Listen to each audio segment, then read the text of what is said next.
Peter, I've got 5 fixes to the leaks that may be preventing players from developing that effortless one-handed backhand. So let's get right into it. The first thing we're going to talk about is the grip.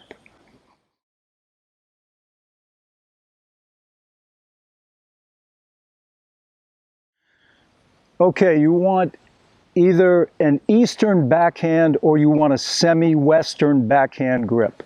Okay, now if you use the palm of your hitting hand, the index knuckle, which would be right here, and the heel of the hand here. Now for an Eastern, you're going to put those 2 checkpoints, the index knuckle on the inside and the heel of the hand, right on the flat surface on top. Okay, that's an Eastern backhand grip. You're going to need at least that. You've got to turn it at least that far. Now, semi-Western backhand. This little bevel over here, okay, you're going to turn your hand more this way towards you, and now you've got a semi-Western backhand grip. Now that automatically closes up the face a little. And this was a grip that Gustavo Kuerten really started, and in my mind, he's the one that started the modern one-handed backhand. So if you haven't checked out Gustavo Kuerten's backhand, do so. Great backhand.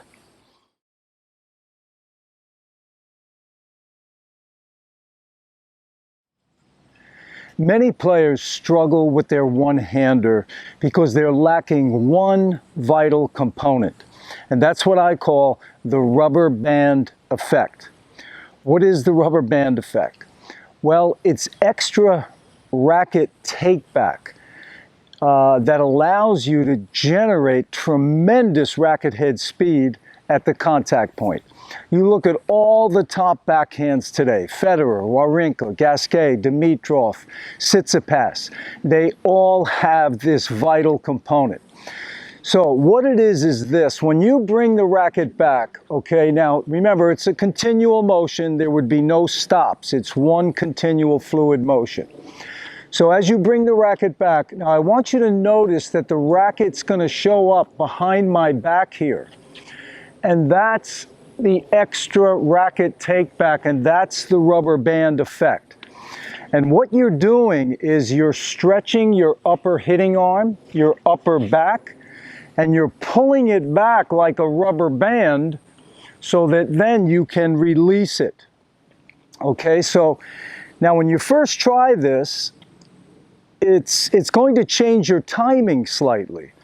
So, you know, because now you're trying to pull the racket back and still be right there at contact. So your timing is going to change.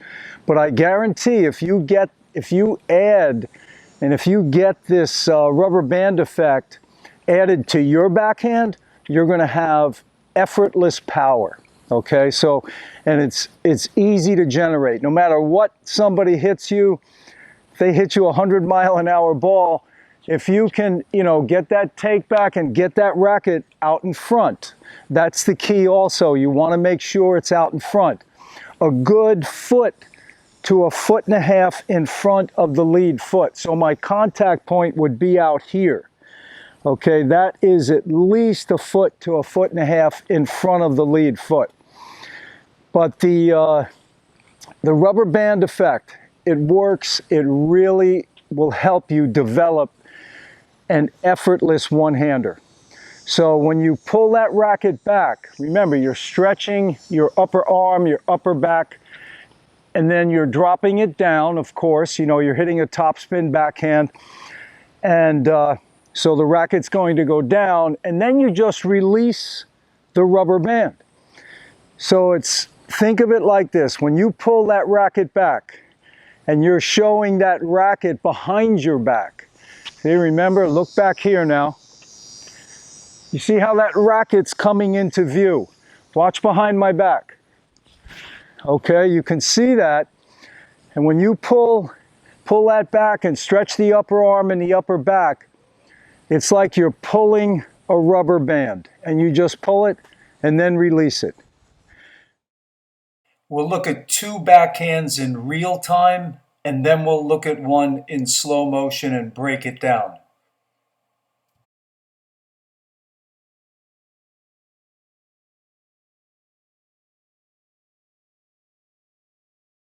Okay, here in slow motion, as I turn the shoulders, the racket comes back high. Now I'm setting the feet. Okay, from this point here, now I'm going to start to pull the rubber band. So as I step in with the right foot, the racket's going back, back, back, back. Boom. Okay.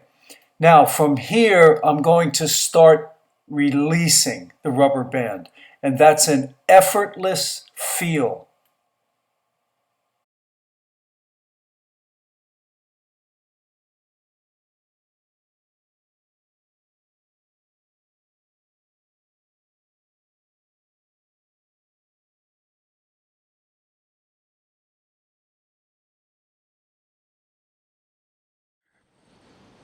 Okay, once you have the proper grip, now we're going to talk about the backswing and the entire swing pattern. Okay, so from the ready position, you see a ball come to your backhand side. You know, you're going to start to turn the shoulders and the racket's going to come back relatively high. Okay, now as you turn, you're going to get set up.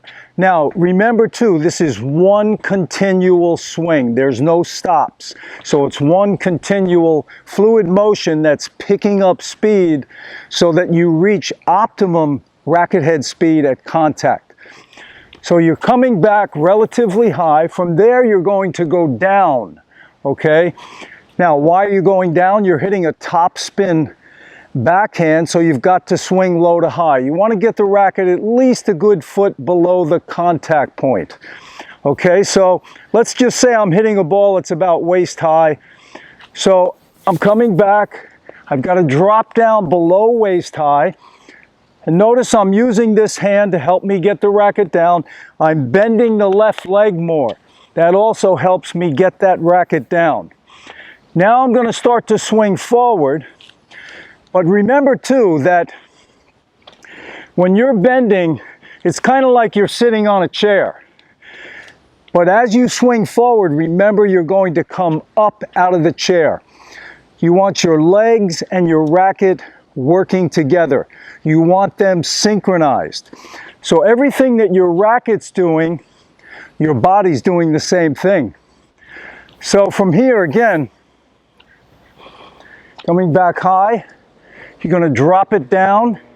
Now you're coming forward and up, so the legs are coming up and forward as well. Now, once you get, first of all, let's say right here, the butt of my racket now is facing the side fence. That's one checkpoint to make sure you're getting that good racket take back. Okay, so you're here. Back, you're dropping it down. Now you're coming forward and up. Right before contact, you're going to release the forearm and the wrist.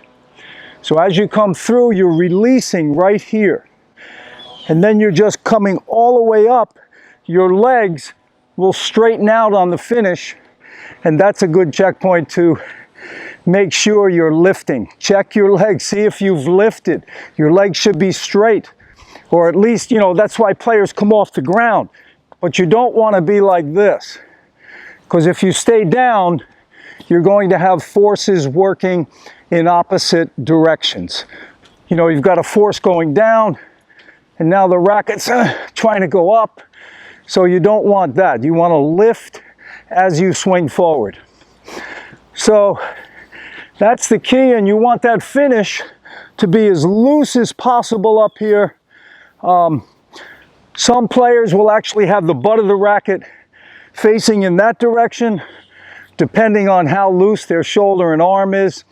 An older player like me, I might not get that all the time, but it's not really crucial. The ball is gone.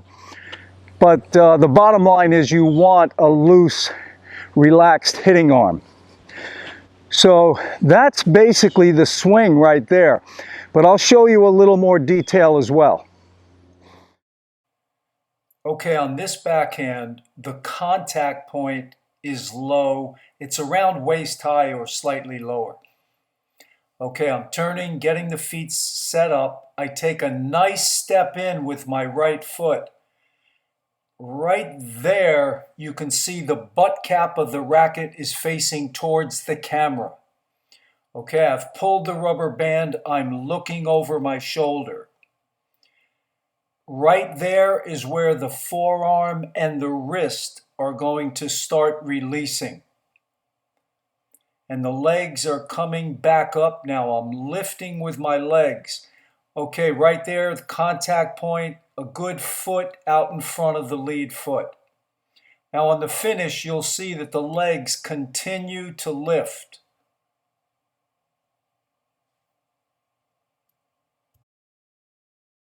On this one, the contact point is up about chest high, but the swing pattern is still the same. Stepping in, butt cap facing towards the camera. I've pulled the rubber band here. I'm looking over my hitting shoulder. Now I'm going to start to release. Right there is where the forearm and the wrist are going to release.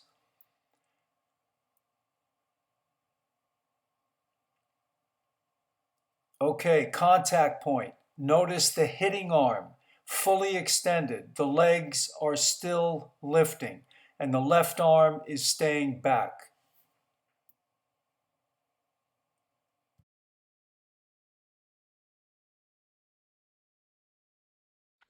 Okay, another thing that all great one-handers have in common. Federer, Wawrinka, Gasquet, Dimitrov, Tsitsipas, they have loose shoulders. Okay, so work on loosening up your shoulders and stretching your shoulders. It's going to help your one-hander. I like to do shoulder dislocates. Now you get yourself a stretch band.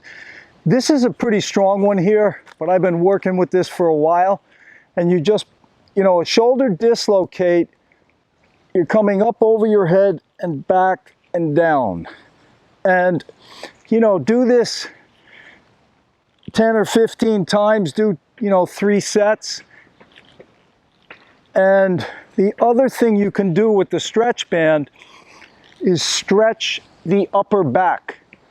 So you might put the band in front, and then you're just stretching back. You're trying to strengthen your upper back. Okay, you want your upper back to pull back. You've seen those guys on the finish where, they're going, and the other hand is going the opposite way. So you want the hands to go the opposite way. So stretch band, very good tool to loosen up the shoulders and strengthen the upper back. That's going to give you a better one-hander.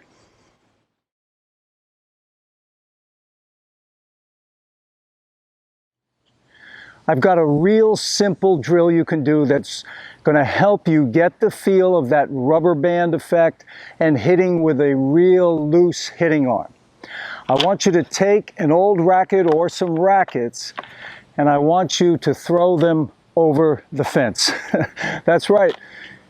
But please, when you do this, be careful. We don't want to hit anybody in the head with a racket. But this is really going to help you get that feel. So I want you to just start in that ready position, bring your racket back high, pull the rubber band, come down, because remember, you've got to get the racket below the contact point. So pull it back, down, and then just release it.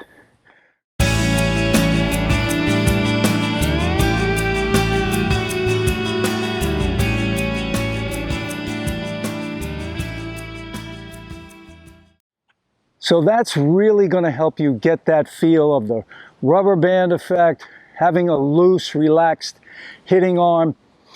And then what you do is when you go out to practice with your buddy or you're with another pro, dial in and recreate the same feeling as that. Recreate the same feeling. And even if you lose control, don't worry about it. Just keep trying it, and eventually you'll get the control. Okay, the next drill I want you to do is just some simple drop hits from around the service line. So you're going to put your non-dominant hand over your hitting arm like this.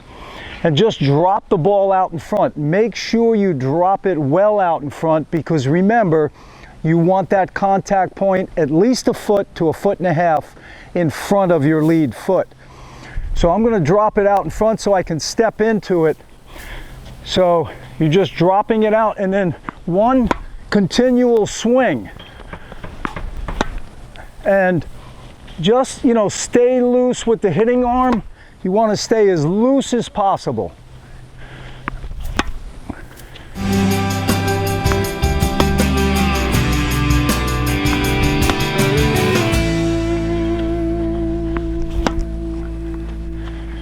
And that's going to also give you that feel, that effortless feel. Peter, thanks for the opportunity of being part of TennisCon 2. I really appreciate it. I hope your viewers benefit from that video and take that one-hander up a notch. And if any of you are here, you know, coming to Naples, please give me a holler and we'll get together. All the best and happy backhands.